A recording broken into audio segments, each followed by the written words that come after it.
E podemos ainda considerar o contrário de um acontecimento. E o que é isto de um acontecimento contrário? Ou complementar, que também se chama assim. Por exemplo, se nós, vamos reescrevendo aqui o nosso acontecimento A, que era composto pelos elementos 2, 4 e 6, era o acontecimento sair par.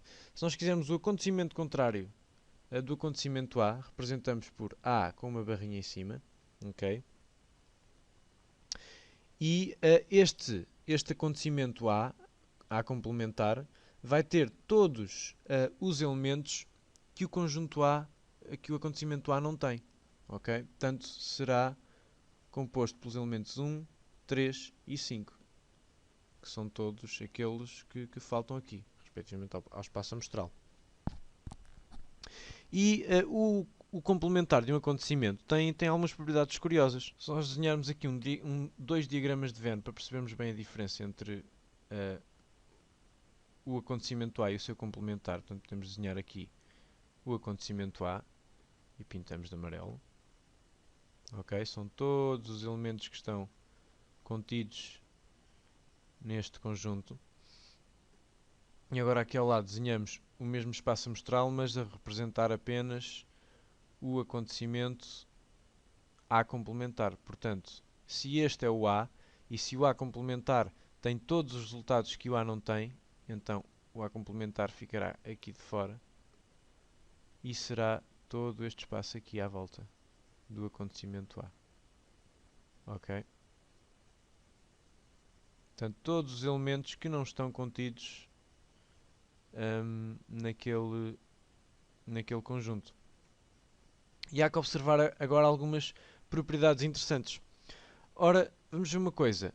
Se o acontecimento complementar de A tem todos os elementos que A não tem, então que significa que estes dois conjuntos não têm elementos em comum.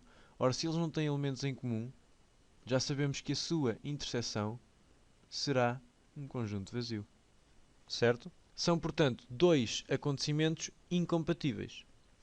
Além disso, se unirmos um acontecimento com o seu complementar, ou seja, se fizermos a união de A com o seu complementar, nós vamos obter todos os resultados possíveis. Portanto, se obtemos todos os resultados possíveis, obtemos nem mais nem menos que o espaço amostral.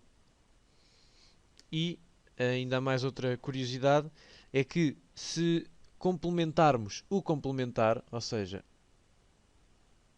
eu tenho o acontecimento A e agora tenho complementado o acontecimento A, este conjunto, se nós complementarmos novamente, ou seja, fizermos o complementar do complementar, ou o contrário do contrário, vamos obter nem mais nem menos do que o quê? Novamente o acontecimento inicial. E porquê? Porque se nós estamos a dizer que queremos todos os elementos que este conjunto não tem, então o acontecimento que tem todos os elementos que este conjunto não tem é exatamente o conjunto que deu origem a este contrário. Atenção que, apesar de um acontecimento e o seu complementar serem sempre incompatíveis, portanto isto acontece sempre, o inverso não é verdadeiro. Portanto, pode dar-se o caso de dois acontecimentos incompatíveis não serem necessariamente complementares, como por exemplo temos aqui o B e o C. Portanto, eles são incompatíveis, mas não são complementares um do outro. A sua união não é o espaço amostral. Se nós unirmos B com C, não vamos obter todos os elementos possíveis do nosso espaço amostral. Vamos obter apenas alguns deles. E falta apenas ver a diferença de dois acontecimentos, também chamado de outra maneira. A diferença de dois acontecimentos nós representamos por A excepto B, esta barra quer dizer exceto, e escrevendo aqui novamente o conjunto B, que era composto apenas pelo elemento 6,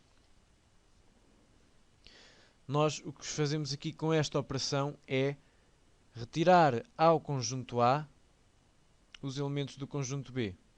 E como é que isto se representa? Através de um diagrama de Venn. Vamos fazer o seguinte.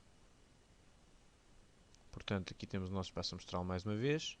Aqui o conjunto A, aqui o conjunto B. E o conjunto A excepto B será apenas esta parte aqui. E porquê? Porque estamos a retirar todos os elementos de B, portanto, até os que são comuns ficarão fora deste conjunto aqui que nós queremos. Portanto, isto aqui será A eixo 7B. É também chamada a diferença de dois conjuntos, dois acontecimentos. E, portanto, neste caso, como estamos a retirar a A os elementos de B, este acontecimento A7B será nem mais nem menos do que composto pelos elementos 2 e 4. Agora, falta ver algumas propriedades das operações com conjunto. Nós podemos dizer que as operações com conjuntos são comutativas. O que é que isto quer dizer? Quer dizer que se eu fizer A união com B, por exemplo, é a mesma coisa que fazer B união com A, porque reparem que eu estar a unir primeiro elementos do conjunto B e depois do conjunto A, ou do conjunto A e do conjunto B, vai dar exatamente a mesma coisa. Portanto, A união com B é igual a B união com A, e o mesmo se passa para a interseção. As operações são também associativas. Isto quer dizer que se unirmos primeiro A com B e depois unirmos com C, vai ser igual a unirmos primeiro os acontecimentos B e C e depois ao A. Vejamos que isto é verdadeiro, porque, por exemplo, se eu unir primeiro A com B, certo? Fico com o conjunto 2, 4 e 6, certo? Portanto, uni os números pares aos números superiores a 5. E depois, se eu unir este conjunto com o conjunto C, portanto, a união com B ao conjunto C, portanto, este conjunto ao conjunto C, vou ficar com o conjunto 1, 2, 4 e 6. Bom, e se agora fizermos ao contrário, se unirmos primeiro B ao C, okay, ficamos com o conjunto, se bem se recordam, 1, 2 e 6, certo? São todos os elementos pertencentes a B e a C.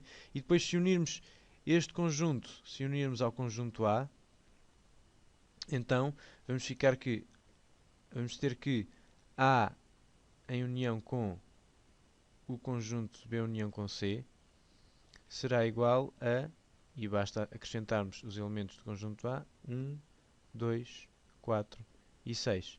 E vamos ver que é exatamente o mesmo conjunto que obtemos aqui. Portanto, e o mesmo podem verificar se dá para a interseção. Portanto, acabamos de ver que as operações entre conjuntos são associativas. Enganei-me neste símbolo aqui. É uma interseção e não uma união. Há ainda a propriedade distributiva que nos diz que A união com B interseção com C será igual a A união com B a intersetar com A união com C. Se fizerem os diagramas de Venn, vão ver que isto é muito simples de constatar. O mesmo acontece se trocarmos das uniões para as interseções.